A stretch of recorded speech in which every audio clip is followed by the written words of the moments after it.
Sign it, or I'll tell them you were part of this." My brother didn't even lower his voice when he said it. He stood in the middle of my office like he owned it, one hand resting casually on my desk, the other holding a printed document he had no right to be holding.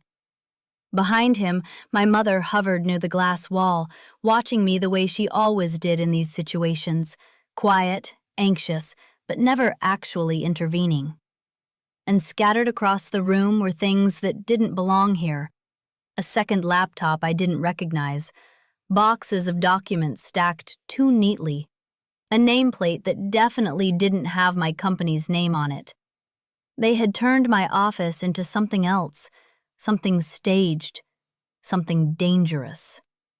I didn't respond. I just looked at the paper in his hand. Then I looked at the clock on the wall. 2:12 p.m. He followed my gaze and smirked. "You don't have time to overthink this," he said. "The audit team will be here in less than 20 minutes. There it was, the countdown. And suddenly, everything in the room felt tighter. Not because I was trapped, but because the trap had already been set.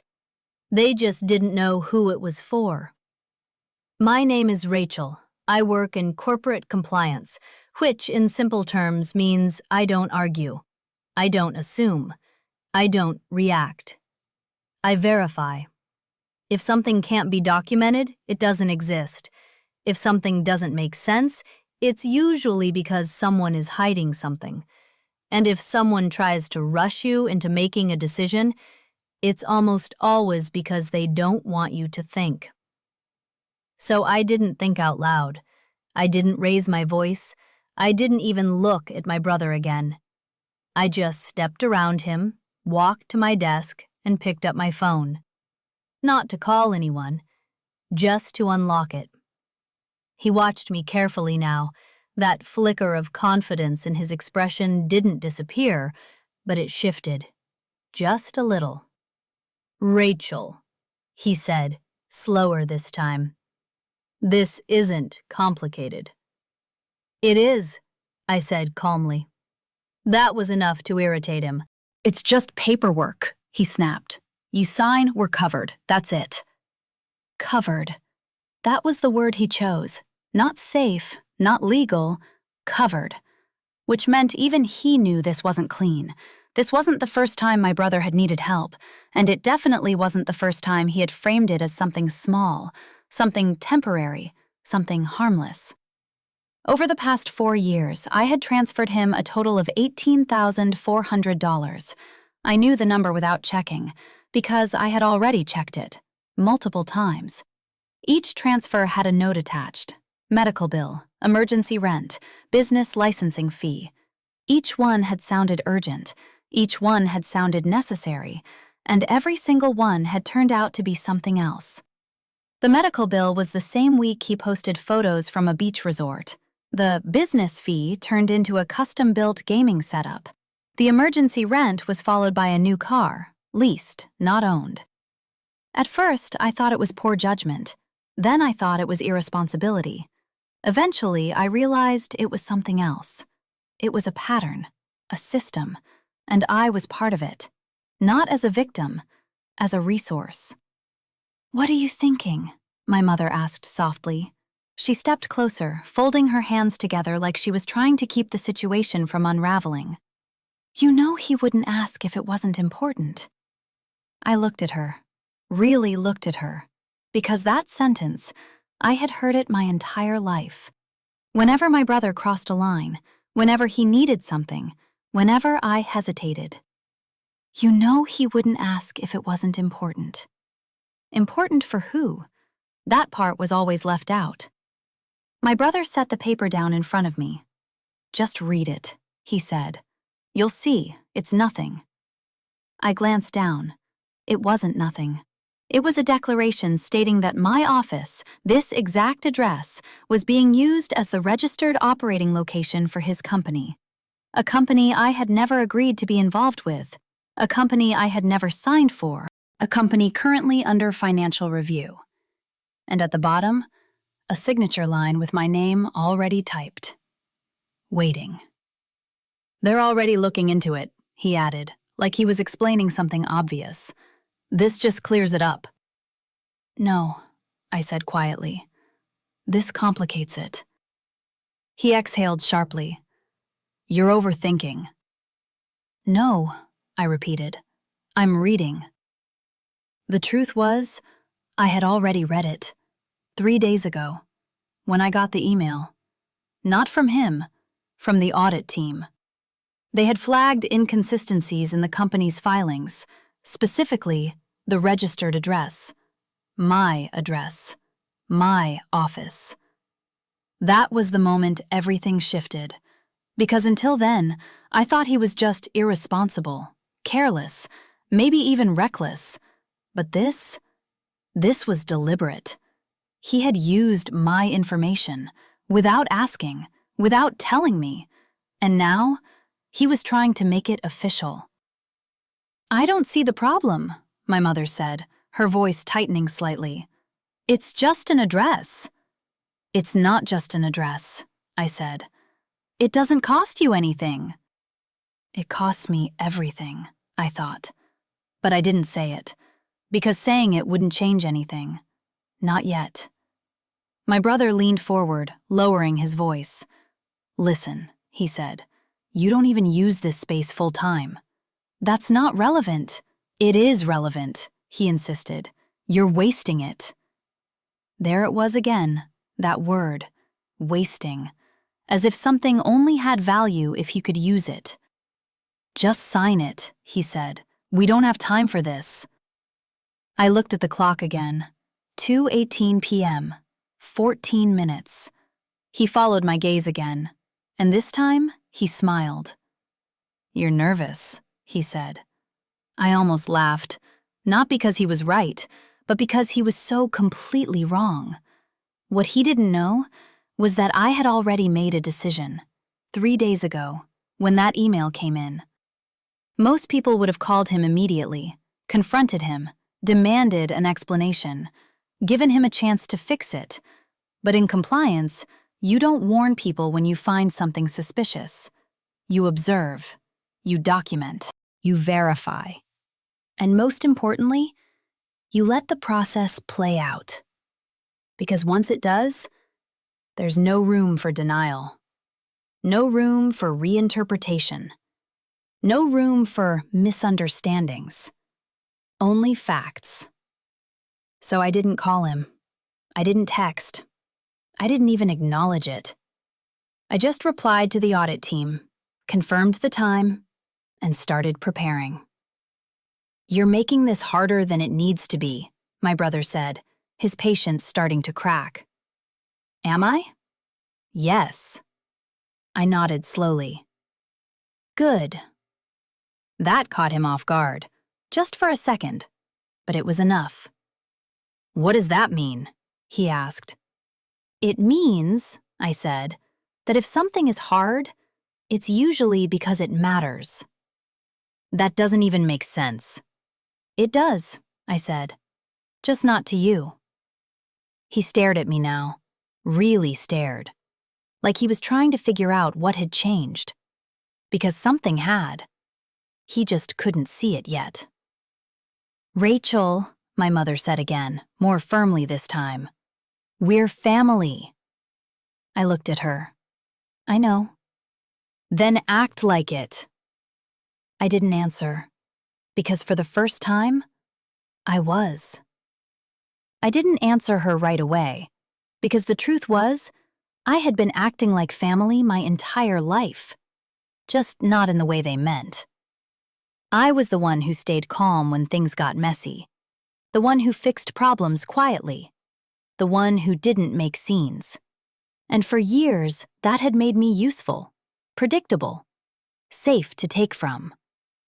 But something had shifted. Not suddenly, not dramatically, just enough that I could finally see it clearly. The difference between helping and being used. I glanced at the clock again. 2:19 p.m., 13 minutes. Rachel, my brother said, his voice tightening, we don't have time for this philosophical stuff. This isn't philosophical, I said. It's procedural. He frowned. Procedural? Yes. I picked up the document from the desk, holding it between my fingers like it was evidence. Do you know what happens, I continued, when someone signs a declaration like this under audit review? He didn't answer, which told me everything. It becomes part of a legal record, I said, which means if anything in it is false, it's not just a mistake. I set the paper back down.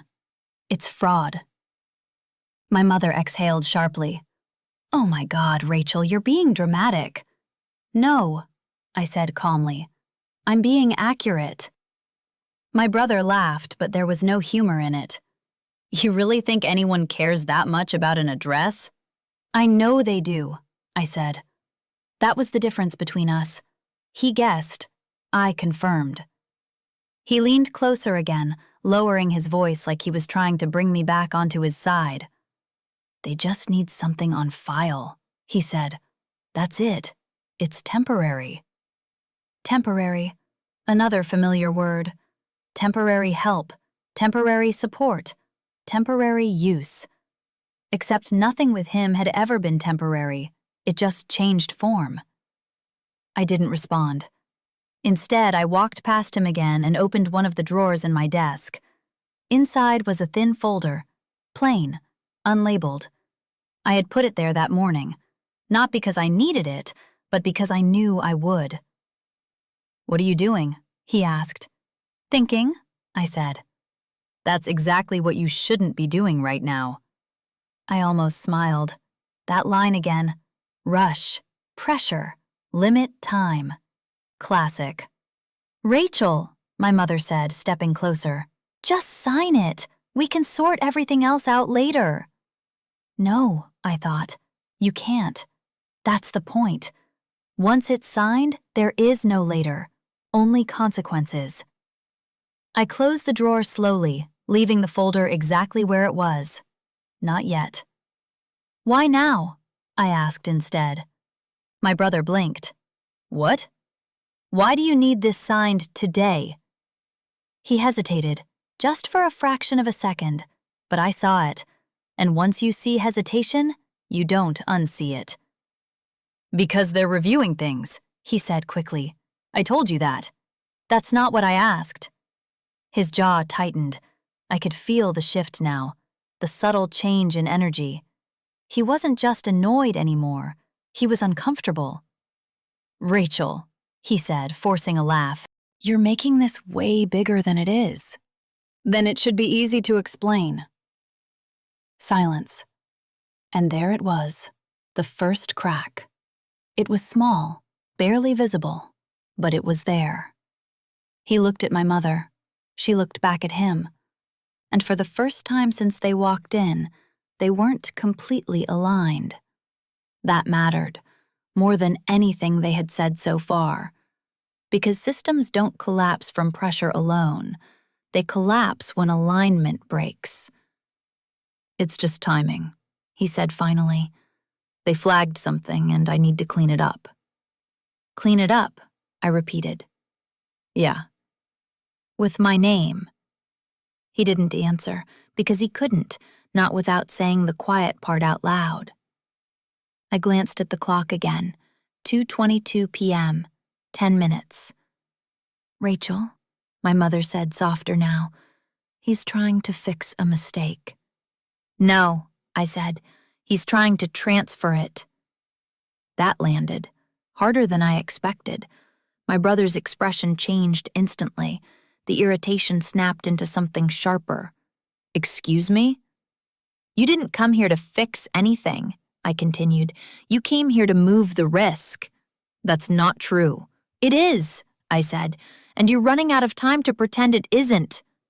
His eyes narrowed. You think you're smarter than everyone else, he said. I didn't respond, because that wasn't the point. The point was, I was paying attention, and he wasn't used to that. Not from me. Fine, he said suddenly, stepping back. You want honesty? Here it is. He gestured around the room.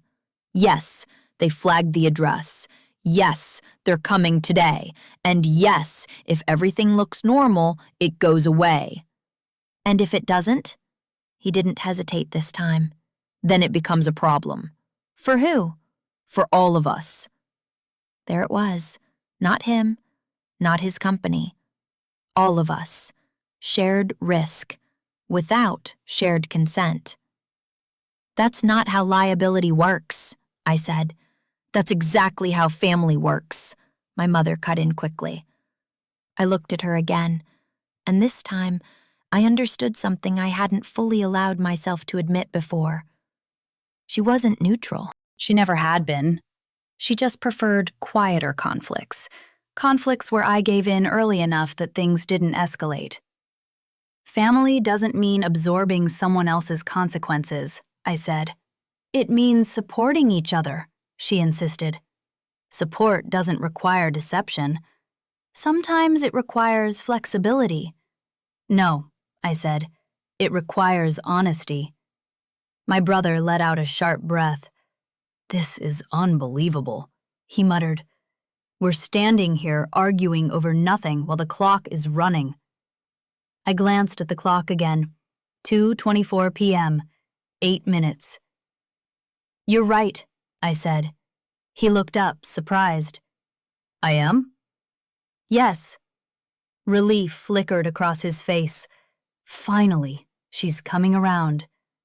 I should stop arguing, I said.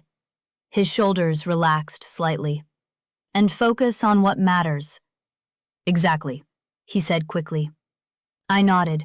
Then I reached for my phone again, not to unlock it this time, to open something. What are you doing? He asked. Focusing, I said.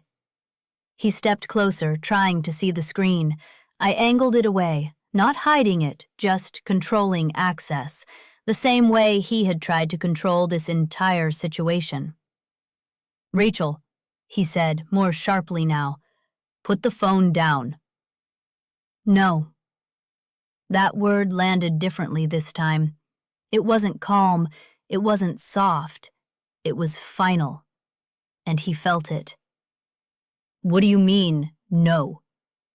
I mean, I said, locking the screen and setting the phone back on the desk. I'm not signing anything. Silence filled the room, thick, heavy, unavoidable. My mother stepped forward again. Rachel, don't do this. I'm not doing anything, I said. I'm just not participating. That's the same thing. No, I said. It's not. My brother's patience snapped. You don't get to just step out of this, he said. You're already involved. That was the line, the one he thought would corner me, the one he thought would force my hand. You're right, I said. He paused, not expecting agreement. I am? Yes. His confidence came back instantly. Exactly. So sign it and I am involved, I interrupted. His words stopped mid-sentence. But not in the way you think. The shift was immediate, subtle but unmistakable. What does that mean? He asked slowly. I didn't answer right away. Instead, I walked to the window, looked out over the street below, watched the traffic moving like nothing was happening up here. Normal, predictable, controlled. Then I spoke. It means, I said, I've already made my statement. Behind me, I heard my mother inhale sharply. What statement? I turned back to them, calm, steady, certain.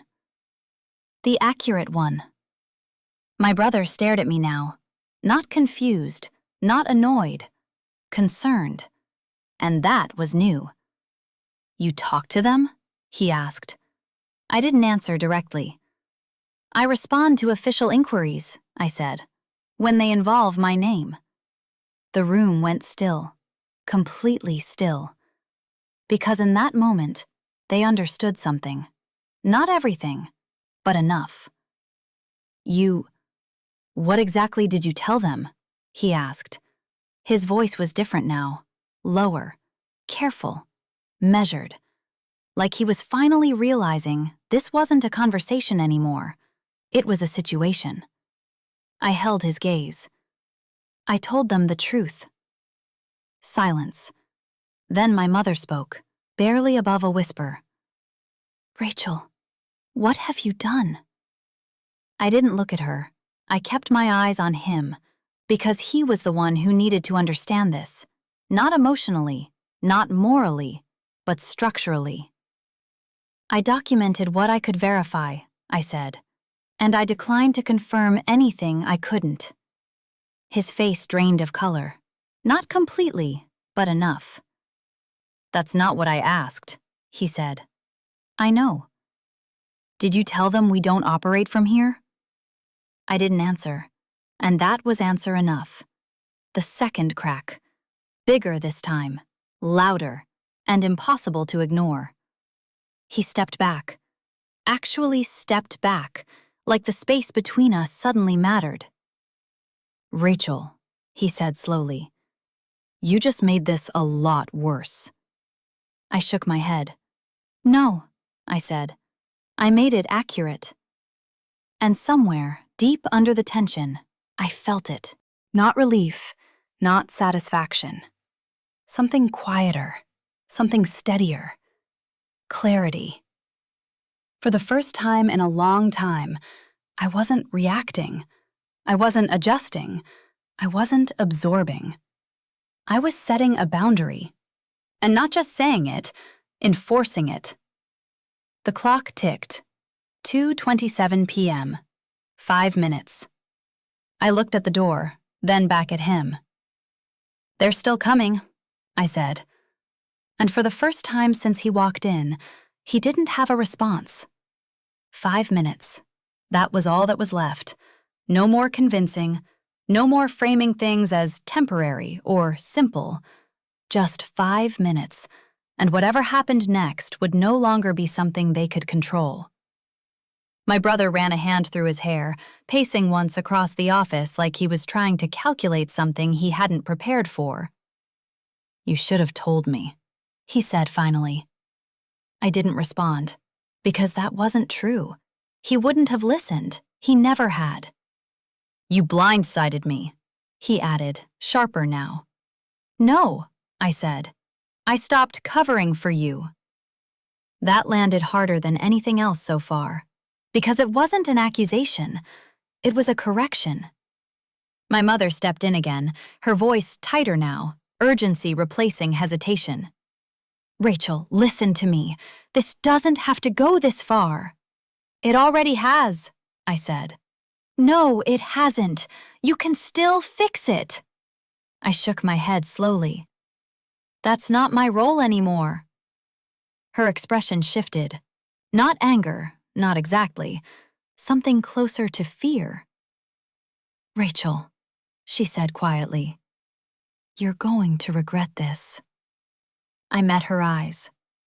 "No," I said. "I'm not." And I meant it. Not because I wasn't scared, but because for once I knew exactly what I was doing and why. My brother stopped pacing. He looked at the document on the desk, then at me, then back at the door, like he was finally seeing the situation for what it was. Not a negotiation, not a disagreement. A record. And he was standing inside it. "What did you give them?" he asked. "Enough." "That's not an answer." "It is," I said. "Just not one you can use." His jaw tightened. "Did you send them our messages?" I didn't answer. "Rachel, I provided documentation relevant to the inquiry. Did you send them the transfers?" "Yes." That one I didn't avoid, because it mattered, and because I wanted him to understand this wasn't partial, this wasn't selective, this was complete. "They were loans," he said quickly. "You said that yourself." "I documented that too." "And you think that helps you?" he asked. "I know it does." He stared at me, searching for hesitation. There wasn't any. Because I had already gone through every possible version of this in my head. Every angle, every risk, every outcome. That's what compliance teaches you. You don't act until you've already seen how it ends. "You're making this worse for everyone," he said. "No," I said. "I'm making it visible." "That's the same thing." "No," I repeated. "It's not." The difference was simple. One exposed reality, the other tried to hide it. And I wasn't hiding anything anymore. My mother moved closer to him now, her voice dropping. "We need to think," she said. "There has to be something we can do before they get here." "There isn't," I said. They both looked at me. "Once an audit is in motion," I continued, "you don't change the outcome at the last minute." "You don't know that," my brother snapped. "I do," I said, "because I'm not guessing." That silence again. Not confusion this time, not hesitation. Recognition. He was starting to understand the gap between us. He played situations. I built them. The clock ticked. 2:29 p.m. 3 minutes. "Okay," he said suddenly. Too quickly. Too controlled. That tone. I recognized it immediately. He had shifted strategies. "If this goes the way you think it's going to," he said, "you're not walking away from it clean either." I tilted my head slightly. "Explain." "You're on the paperwork," he said. "Your address, your transfers, your involvement." "I addressed all of that." "You think that protects you?" "I know it does." His eyes narrowed. "You're still connected to this. Not in the way that matters." He let out a breath, shaking his head. "You really think you're going to come out of this looking innocent?" I didn't answer right away, because that wasn't the goal. Innocence wasn't the goal. Accuracy was. "I don't need to look anything," I said finally. "I just need to be consistent." That was the third shift, and he felt it, because consistency was something he didn't have. Not in his story, not in his timeline, not in his decisions. And audits don't break people. They expose inconsistency.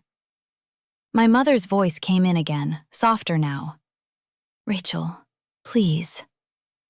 I looked at her, not as my mother, not as someone I needed to reassure, but as part of the system I had been navigating my entire life. "You asked me to act like family," I said. Her expression flickered. "I am."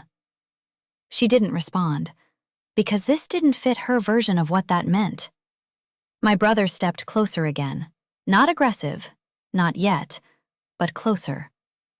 "Then act like it," he said quietly, "because right now, you're choosing strangers over your own family." I held his gaze. "No," I said.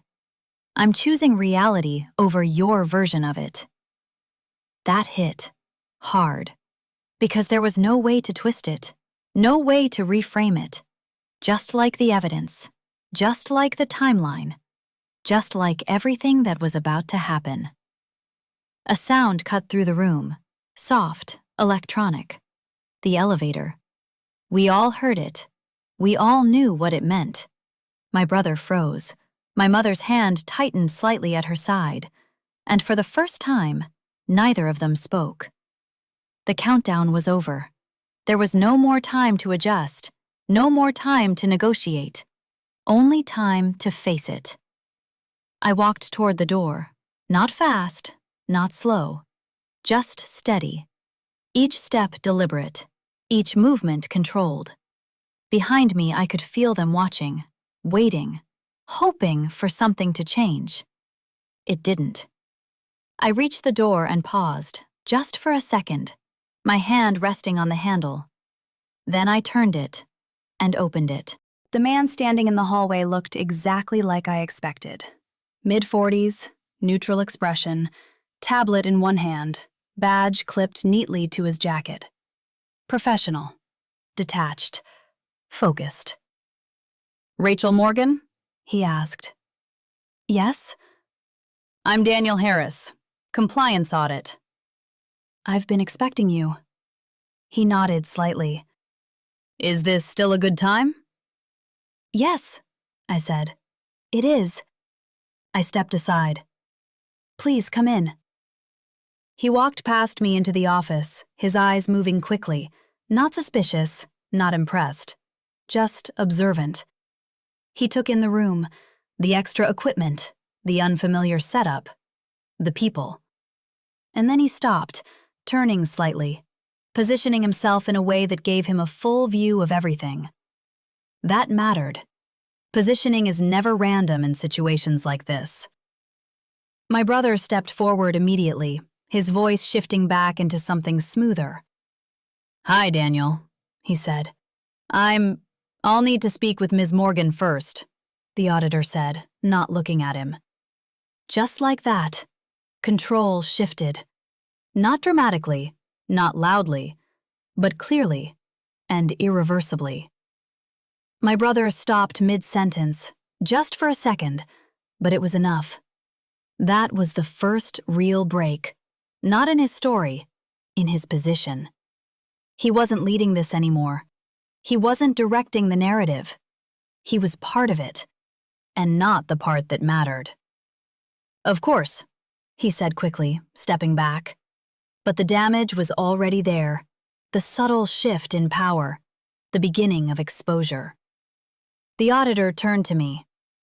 I'd like to confirm a few details regarding the registered address for a business filing, he said. Of course, I replied. Can you confirm that this location is actively used as an operating office for that business? I didn't look at my brother. I didn't look at my mother. I didn't hesitate. No, I said. The word landed clean, precise, final. And everything that came after was already set in motion. No. The word didn't echo. It didn't need to. It landed exactly where it was supposed to, on record.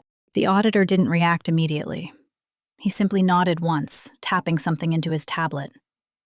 Understood, he said. Then he looked around the room again, slower this time, more deliberate. Who else is present? He asked. My brother, I said, and my mother. He acknowledged that with a brief glance, then returned his attention to me. And to confirm, he continued, you are the sole authorized occupant and leaseholder of this office? Yes. Has this location ever been used to operate the business in question? No. Another tap on the tablet. Calm, methodical, irreversible. Behind me, I could feel the shift, not subtle anymore. My brother stepped forward again, unable to hold back. Okay, I think there's been a misunderstanding, he said quickly. We do operate here, just not full-time. It's more of a flexible...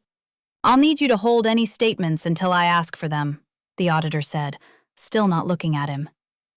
That was the second break, sharper this time, more visible. My brother stopped, again. And this time there was no recovery in his expression, just tension. The auditor turned slightly, scanning the desk, the extra laptop, the documents, the nameplate. These materials, he said, were they present prior to today? I answered, no. He looked at me, then at the room, then back at his tablet. Can you clarify when they were brought in? Approximately 20 minutes ago. That did it. That was the escalation. Because now it wasn't just inconsistency, it was timing. And timing is what turns suspicion into intent.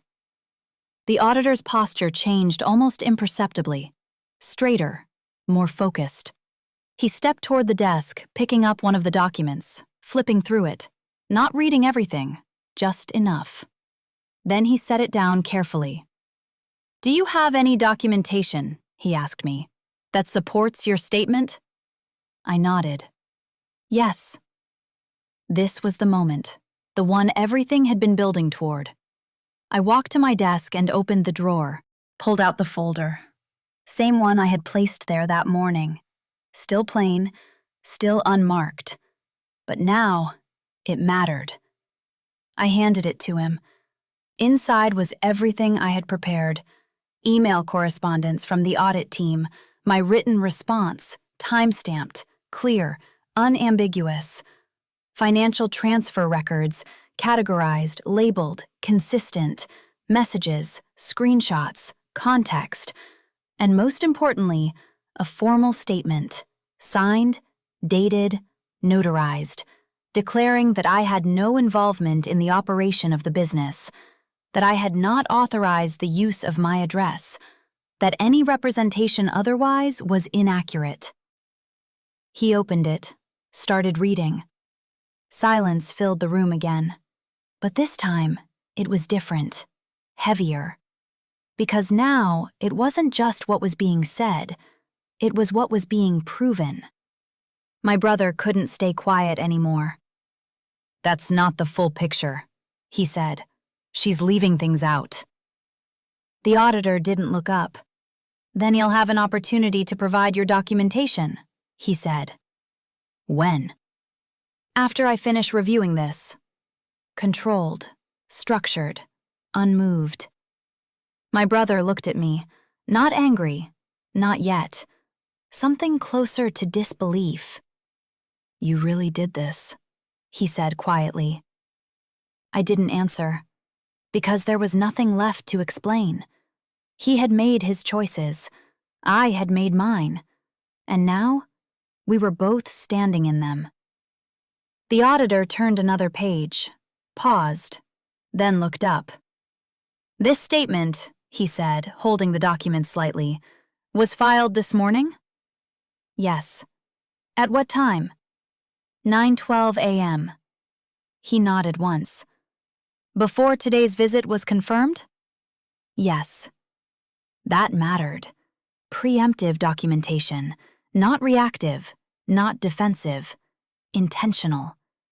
That was the third escalation, because it removed any argument that I was responding emotionally.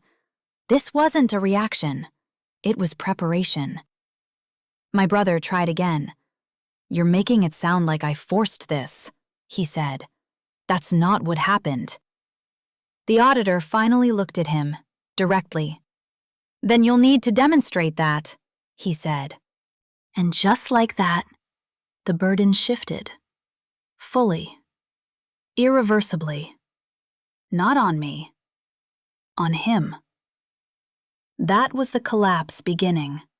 Not loud, not dramatic, but complete. Because once the burden moves, everything changes. My brother opened his mouth, closed it, looked at my mother. She didn't step in this time, didn't speak, didn't defend. Because there was nothing left to stabilize. No version of this where it worked. No angle that held. "That address is on the filings," he said finally, weaker now. She knew about it. "I was made aware," I said. "And you didn't object?" "I did." "When?" 3 days ago, in writing." The auditor glanced back down at the folder, found the email, confirmed it. That was it.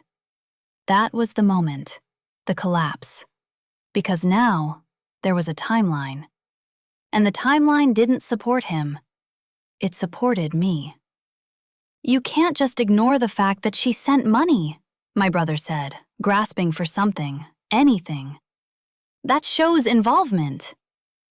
The auditor didn't respond immediately. He looked at the financial records again, then back at me. "Can you clarify the nature of these transfers?" "Yes," I said. "They were personal loans." "Are they documented as such?" "Yes." "Have they been repaid?" "No." He nodded slowly. "And were any of these funds tied to the operation of the business in question?" "No." He looked back at the records, each transfer, each memo, consistent, unchanged, unavoidable. That was the final break. Because consistency wins. Every time. The auditor closed the folder, not abruptly, not dramatically, just closed it. "I have sufficient information to proceed," he said. Silence. Then my brother spoke again, but this time there was no confidence behind it. "So what happens now?" The auditor turned slightly. "Based on the information provided," he said, "the registered address will be flagged as invalid." My brother's face went still. "The filing will be updated accordingly," he continued, "and the case will be referred for further review." "Further review?" my mother repeated. "Yes. What does that mean?" "It means," he said calmly, "that any discrepancies or misrepresentations may be subject to additional action." Not loud, not aggressive, but clear and final. My brother exhaled slowly, like something inside him had finally given way. "This didn't have to happen," he said. I looked at him. "It already did." He shook his head. "You could have handled this differently." "I did," I said. And that was the truth. I had handled it differently, just not in a way that protected him. The auditor gathered his tablet, returned the folder to me. "Thank you for your cooperation," he said. "You're welcome." He nodded once, then turned and walked toward the door. No drama, no final statement, just procedure. Because in the end, that's all this was, procedure. The door closed behind him, and just like that, it was over. The room felt different, lighter. Not because something had been resolved, but because something had been removed. The pressure, the expectation, the assumption that I would fix things. My brother didn't look at me. He just stood there for a moment, then picked up the document from the desk, folded it once, set it back down, like it didn't matter anymore. Because it didn't. "You made your point," he said quietly. I didn't respond. There was no point left to make. My mother moved toward the door, slower this time, more careful.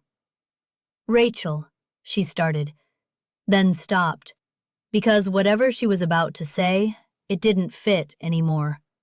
Not here, not now. They left without another word.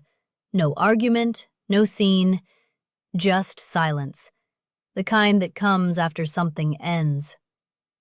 I stood there for a moment, alone. Then I walked back to my desk, picked up the nameplate they had brought, turned it over in my hands, looked at it, then dropped it into the trash. It didn't break, but it didn't need to. I sat down, opened my laptop, and reset access permissions. Removed shared entries, updated security settings. Clean, controlled, accurate. When I finished, I leaned back slightly, looked around the office. Everything was back where it belonged, not physically, but structurally, and that mattered more. I didn't lose anything that day. I didn't win anything either. I just corrected something. A boundary, a system, a pattern. And once it was corrected, it didn't go back. Because some things, once documented, don't get rewritten. They just get acknowledged and moved on from. Quietly. Completely. Finally.